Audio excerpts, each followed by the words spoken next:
नमस्कार। आप देख रहे हैं टारगेट विथ हिमांशु। उत्तर प्रदेश के बेसिक शिक्षा विभाग में शिक्षकों के समायोजन की कार्रवाई चल रही है। शिक्षकों के बीच दुविधा की स्थिति है कि किस प्रकार से समायोजन होना है। तो देखिए, इस मामले पर हाई कोर्ट में विभिन्न याचिकाएं दाखिल की गई हैं, सुप्रीम कोर्ट में भी हैं। इसमें जूनियर और सीनियर के समायोजन को लेकर संदेह की स्थिति है और दुविधा की स्थिति होने के कारण ही अलग अलग ज़िलों में अलग अलग प्रकार से शिक्षकों की लिस्ट तैयार की जा रही है। अब तक हमने आपको बताया था कि कुछ ज़िलों में जूनियर शिक्षकों को सरप्लस दिखाया गया है। उसके बाद कुछ ऐसे हमारे ज़िले हैं जहां पर सीनियर शिक्षक को सरप्लस दिखाया गया और उनके समायोजन की बात की गई। अब हरदोई का जो आदेश देखें तो इसमें दोनों की ही बात की गई है, यानी कि जूनियर शिक्षकों की भी लिस्ट मांगी गई है और सीनियर शिक्षक की भी लिस्ट मांगी गई है। आप सभी जानते हैं, हाल ही में माननीय हाईकोर्ट ने जूनियर शिक्षक के समायोजन पर रोक लगा दी थी और सीनियर शिक्षक के समायोजन में भी टेट का मामला है।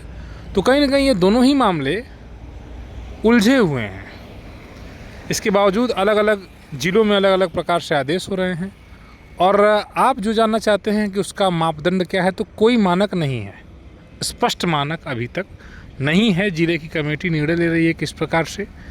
तो आप अगर जूनियर हैं और आप अपने ज़िले में देखें और फिर अगर आपकी इच्छा के विरुद्ध समायोजन किया जा रहा है तो आप हाई कोर्ट के आदेश को देखें और उसके आदेश की कॉपी आप संबंधित जिलाधिकारी, संबंधित खंड शिक्षा अधिकारी, संबंधित जिला बेसिक शिक्षा अधिकारी को उपलब्ध करा सकते हैं कि आपकी इच्छा के विरुद्ध जूनियर होने के नाते आपका समायोजन नहीं किया जा सकता। हाँ, इसमें यह हो सकता है कि अगर कोई शिक्षक सरप्लस हैं, 3-4 शिक्षक, अगर किसी विद्यालय में 2 शिक्षक भी सरप्लस हैं तो उसमें से कोई 2 शिक्षक अगर जाना चाहें तो ठीक है, यही अभी की स्थिति में सही है। बाकी जूनियर का समायोजन हो रहा है तो वह माननीय हाईकोर्ट के आदेश के अगेंस्ट है और सीनियर के समायोजन में भी पेच फंसा हुआ है। अब ये हरदोई का जो आदेश देखें तो इसमें अलग अलग, यहाँ पर आप देख रहे हैं 12 मई को अपराह्न 3 बजे यहाँ पर सूचना देनी है कि विद्यालय में अधिक ठहराव वाले शिक्षकों और विद्यालय में कम ठहराव वाले शिक्षकों की सूची अलग अलग इस कार्यालय को उपलब्ध करानी है। ठीक है, तो ये आप स्थिति देख सकते हैं और उनको सरकार हाई कोर्ट में जवाब भी दाखिल करना है, इसलिए जल्द से जल्द इस प्रक्रिया को ये पूर्ण भी कर लेंगे। आप इस विषय पर क्या सोचते हैं, किस प्रकार से समायोजन हो रहा है, इसका क्या नियम है, कुछ समझ में नहीं आ रहा। स्थिति बिल्कुल अस्पष्ट है। बाकी जो है वो आपके सामने है।